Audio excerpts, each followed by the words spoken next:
صحابہ کرام رضی اللہ تعالی اجمعین نبی کریم صلی اللہ علیہ وسلم کی سنت پر عمل کرنے کے اتنے تو مشتاق ہوتے تھے کہ حضور علیہ السلام نے جو کیا ہے ہم بھی وہی کریں گے۔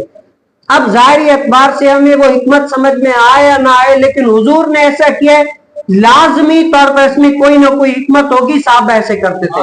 میں نے آپ کو پہلے بتایا، ایک صحابی رسول بہت بڑا درخت ہے، لیکن اس درخت کے نیچے سے جھک کر گئے، تو دوسرے دیکھنے والوں نے پوچھا ہے صاحب بھی درخت تو بہت بڑا ہے، اس کی شاخیں آپ کو لگتی نہیں تھی، پھر بھی آپ جھک گئے، کیوں؟ وجہ کیا تھی؟ تو صحابی رسول نے کہا کہ مجھے اور تو حکمت نہیں پتا، لیکن بس مجھے یہ پتا ہے کہ حضور علیہ السلام جب اس سے جھکے تھے وہ چھوٹا تھا، میں نے دیکھی تھی اس ٹائم پر وہ چھوٹا تھا، شاخیں نیچی تھی، اسی لیے حضور علیہ السلام جھکے تھے۔ کہا کہ حضور علیہ السلام جھکے تھے، اسی لیے میں نے بھی اپنے محبوب کی ادا کو ادا کرتے ہوئے جھک کر نیچے لیا۔ اور ایک اور حدیث مبارکہ میں ملتا ہے کہ حضور علیہ السلام نے اونٹ کی یعنی اونٹ کعبے کی طرف ہو، اس کو سترا بنا کر سترا بنا کر اس کی طرف منہ کر کے نماز پڑھی، تو صحابہ نے بھی کیا کیا، اسی اونٹ کو منہ کر کے نماز پڑھی۔ تو کسی نے پوچھا کہ اے صحابی تم نے اونٹ کی طرف منہ کر کے کیوں نماز پڑھی؟ کہا کہ حضور علیہ السلام نے اس طرف منہ کر کے نماز پڑھی تھی، میں نے بھی اسی حضور کی ادا کو ادا کرتے ہوئے نماز پڑھی۔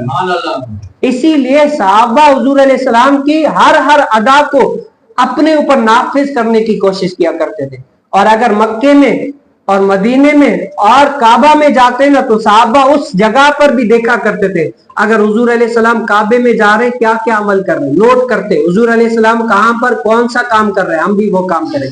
اور پچھلی حدیث مبارکہ میں آپ نے سنا تھا کہ حضور علیہ السلام جب کعبے کے اندر گئے تو حضرت سیدنا عبداللہ بن عمر وہ بھی دوڑ کر گئے، لیکن حضور علیہ السلام جلدی سے باہر آ گئے تو بلال سے پوچھا کہ بتاؤ حضور علیہ السلام نے اندر کیا کیا کیا، تو بلال نے کہا کہ وہ فلاں جگہ پر حضور علیہ السلام نے نماز پڑھی۔ تو وہ جگہ نوٹ کر لی، جب بھی حضرت سیدنا عبداللہ بن عمر آتے وہاں پر نماز پڑھتے جہاں پر حضور علیہ السلام نے نماز پڑھی۔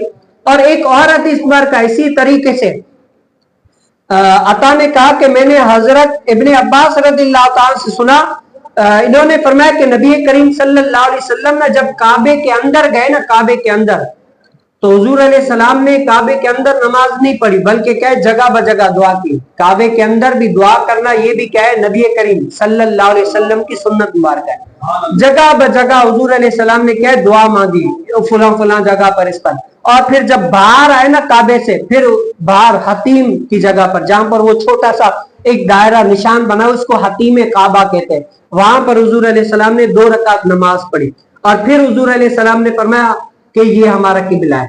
اب صحابہ نے بھی وہ جگہ نوٹ کر لی کہ حضور علیہ السلام نے جہاں پر نماز پڑھی ہم بھی نماز پڑھیں گے، جس جگہ پر حضور علیہ السلام نے دعا مانگی ہے اب ہم بھی کیا کریں گے، اسی جگہ پر دعا مانگیں گے۔ حضور علیہ السلام کی سنت کو اپنے اوپر نافذ کرنے میں صحابہ اتنی جلدی کیا کرتے تھے، اتنی جلدی کیوں؟ کیونکہ حضور علیہ السلام کی سنت کو اپنے اوپر نافذ کرنے میں صحابہ کا یہ عقیدہ تھا کہ ہمارے لیے دنیا اور آخرت میں بھلائی ہے۔ ظاہری اعتبار سے ہمیں سمجھ میں آئے یا نہ آئے، لیکن آخرت میں انشاءاللہ اس کے ہمیں برکات ہی ملیں گی۔ تو اللہ تعالیٰ مجھے اور آپ کو بھی صحابہ کا صدقہ نصیب فرما دے۔